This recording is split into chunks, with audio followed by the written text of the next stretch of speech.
الخير حبايبي محبين الزراعة. اليوم راح نسوي لكم طبعًا كل مرة المقطع أسرع من أسوي شيء يعني للحديقة، المرة راح نعطيكم إياه مباشر بدون تسريع، بس لا تظنوا بس تشاهدون هسه الكلمة الطيبة صدقة مو ولا. فراح أسوي لكم إن شاء الله هسه راح أسوي لكم ثريا مال الحدايق، هي منين؟ من الكرب، كرب النخيل. طبعًا خلنا أسويها لكم قدامكم، يعني نحط بيها إنارة وشوف أنا من نهاية المقطع راح أخليها أصور لكم بالنهار وبالليل، شوفوا إن شاء الله لين أجاوبكم.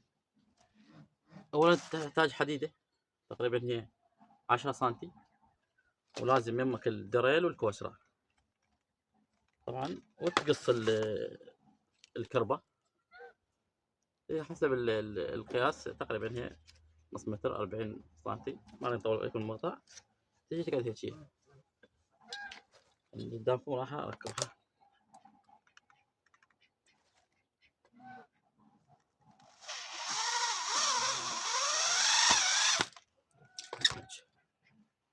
بعد تجي وحدة مقابلها كذلك هيجي، تجي من هنا بعد وحدة هم مقابلها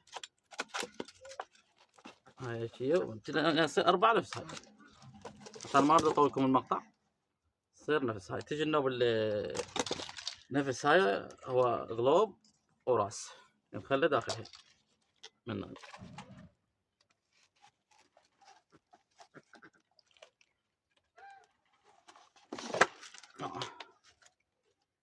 كل واضح؟ هذا طبعا راح نصبغ أبيض إن شاء الله نهاية المقطع راح تشوفونها إن شاء الله تعجبكم.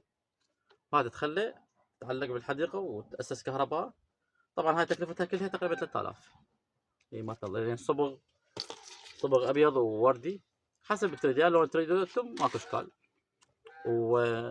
وهذا القلوب بألف والراس قلوب بألف وغير الوايرات تقريبا تكلف 3000. ان شاء الله وصلت الفكرة. وبس نهاية المقطع ان شاء الله راح اصوركم بالنهار وبالليل وباي باي.